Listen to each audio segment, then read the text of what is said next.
Australia और New Zealand के दौरे पर जाने वाले तेजस्वी यादव की यात्रा कैंसल हो गई है। और इसी के साथ बताया जा रहा जो अंदर खाने से जो पुख्ता खबर मिल रही है उसके अनुसार 5 जनवरी के बाद कभी भी लालू प्रसाद यादव और तेजस्वी यादव की गिरफ्तारी हो सकती है। दोनों पिता पुत्र की जोड़ी को जेल जाना पड़ सकता है और ईडी गिरफ्तारी का कारण भी नहीं बताएगी और इन दोनों को गिरफ्तार करके तिहाड़ भेज दिया जा सकता है। आखिर बार बार सम्मन भेजे जाने के बावजूद भी दोनों पिता पुत्र ईडी की पूछताछ में हाजिर नहीं हो रहे हैं, सहयोग नहीं कर रहे हैं। आखिर पूरी मामला क्या है, पूरी बात हम इस 5 से 8 मिनट की रिपोर्ट में आपको बताने जा रहे हैं। लेकिन अब यह फिक्स हो गया है कि दोनों पिता पुत्र की जोड़ी को अब जेल जाना ही पड़ेगा।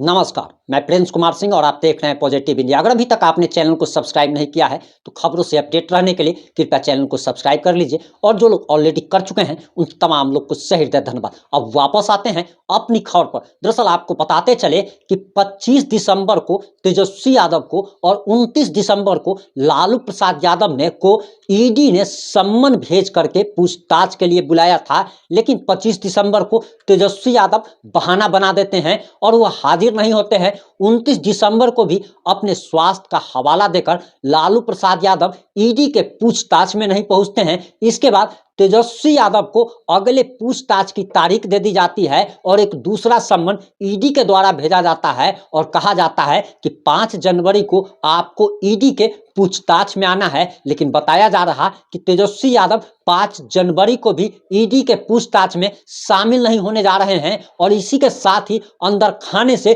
जो बहुत बड़ी खबर आ रही है उसके अनुसार बताया जा रहा कि ईडी अब लालू प्रसाद यादव और तेजस्वी यादव के गिरफ्तारी के लिए कमर कस चुकी है, पूरी तैयारी कर रही है और 5 जनवरी के बाद कभी भी पिता पुत्र की गिरफ्तारी हो सकती है। हमने वकील साहब से, एक सुप्रीम कोर्ट के वकील से इस बारे में बात की कि आखिर कानून क्या कहता है, तो उन्होंने बताया और जो बताया वो काफी हैरान कर देने वाला है। आपको लगता होगा कि इस देश में सीबीआई जो है वो सबसे खतरनाक संस्था है, लेकिन आपको बताते चले कि सीबीआई से भी ज्यादा अगर कोई खतरनाक संस्था है तो उसका नाम ईडी है, इन्फोर्समेंट डायरेक्टरेट। और इसके बारे में जो खुलासे हुए हैं उसे जान करके आप और ज्यादा हैरान रह जाएंगे। आपको बताते चले कि ईडी के बारे में जो वकील साहब ने मुख्य बातें बताई वो हमने नोट कर ली ताकि आपको हम बताने से कहीं भूल ना जाए, वो कहीं छूट ना जाए। आपको बताते चले कि ईडी के बारे में वकील साहब ने जो खुलासे किए हैं कि दरअसल ईडी को किसी को भी गिरफ्तार करने के लिए कारण नहीं बताना होता है, उसकी गिरफ्तारी को शो करना होता है। लेकिन ईडी अगर चाहे तो किसी की गिरफ्तारी को 48 घंटे तक शो भी नहीं कर सकती। यानी कि ईडी किसी की भी गिरफ्तारी कर लेगी, लेकिन उसे ना तो कोर्ट को बताना पड़ेगा, ना ही जिसको गिरफ्तार करेगी उसे कारण बताना पड़ेगा और 48 घंटे तक नजरबंद भी रख सकती है बिना किसी कारण के। वहीं ईडी के बारे में एक और जानकारी जो उन्होंने दी है, उन्होंने कहा कि ईडी को जो है एफआईआर की कॉपी नहीं देनी होती है। यानी कि अगर जिस व्यक्ति को गिरफ्तार किया जा रहा है उसको ना तो कारण बताना है, वो पूछेगा कि आप हमको क्यों गिरफ्तार कर रहे हैं, तो बिना कारण बताए ईडी किसी को भी गिरफ्तार कर सकती है। ईडी के पास इतना पावर होता है, ईडी के पास ये पावर होता है कि एफआईआर की कॉपी भी आपको नहीं दिखाएगी। वहीं लुक आउट नोटिस भी किसी के लिए भी जारी कर सकती है। ईडी किसी के लिए भी कुर्की जब्ती का नोटिस जारी कर सकती है और कुर्की जब्ती का ना तो सिर्फ नोटिस जारी कर सकती है बल्कि उसके घर पर कुर्की जब्ती भी कर सकती है। वहीं वह सील्ड लिफाफे में ईडी के बारे में वकील साहब ने बताया कि ईडी को सील्ड लिफाफे में वह अपना कारण कोर्ट को बता सकती है, वो भी 48 घंटे के बाद। यानी कि अगर तेजस्वी यादव की, लालू प्रसाद यादव की अगर गिरफ्तारी हो जाती है तो ये लोग कारण पूछते रह जाएंगे, इनके वकील कारण पूछते रह जाएंगे कि आखिर किस कारण आपने गिरफ्तार किया है।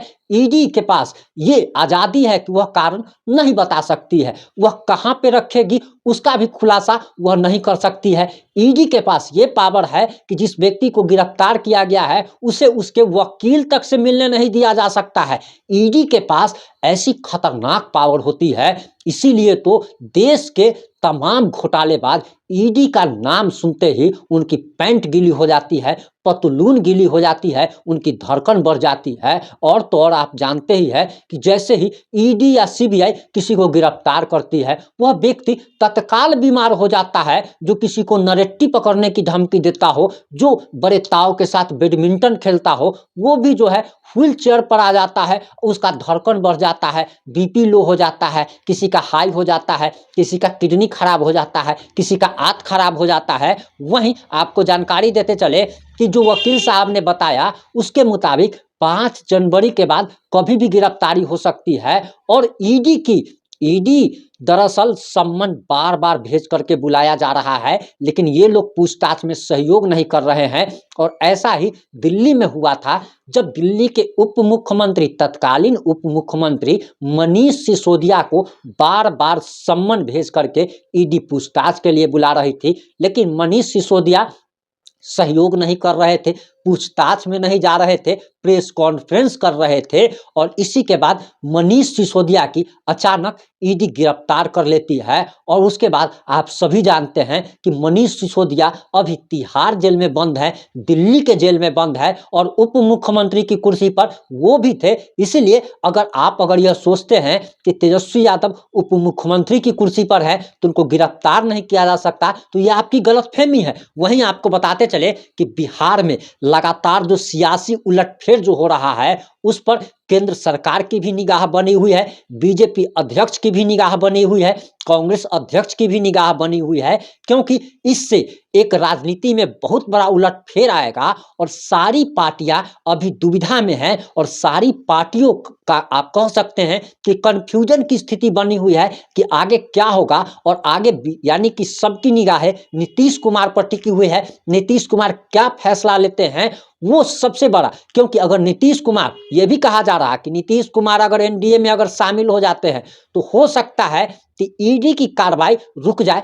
लेकिन अगर नीतीश कुमार महागठबंधन में अगर शामिल ही रहते हैं, अगर वह नहीं पलटते हैं, तो ईडी की कार्रवाई तेज हो सकती है। इसका भी खुलासा बीजेपी के एक कद्दावर नेता ने किया है। हालांकि उस नेता का हम आपको नाम नहीं बताएंगे, लेकिन तेजस्वी यादव और लालू प्रसाद यादव के चेहरे पर कल से जिस प्रकार से हवाइयां उड़नी शुरू हो चुकी है, जिस प्रकार से उनका पूरा का पूरा गेम जो है वो ओवर हो चुका है, गेम का खुलासा हो चुका है, उनकी चोरी पकड़ी गई। और उनकी चोरी पकड़ी मुख्यमंत्री नीतीश कुमार ने, जिसके बाद जदयू के राष्ट्रीय अध्यक्ष पद से ललन सिंह को हटा दिया गया और खुद मुख्यमंत्री नीतीश कुमार ने कमान संभाल ली। बताया जा रहा था कि लालू प्रसाद यादव और ललन सिंह मिलकर के जो खिचड़ी पका रहे थे, अब उस खिचड़ी में जो है सो नीतीश कुमार ने मतलब ये कर दिया है, वो खिचड़ी पकने नहीं दिया। और अब बिहार में आखिर क्या होगा, मनीष कश्यप भी एक बड़ा फैक्टर बन सकता है। हालांकि देखना होगा कि आगे क्या होता है। हमारी पल पल की नज़र बनी हुई है, हम वकील साहब के भी संपर्क में हैं, हम बीजेपी के कद्दावर नेताओं के भी संपर्क में हैं कि आखिर आगे क्या हो सकता है। और जैसे ही इस मामले में कुछ भी नया अपडेट आएगा, हम आप लोगों तक जरूर पहुंचाएंगे। जुड़े रहे हमारे साथ। जय हिंद, जय भारत।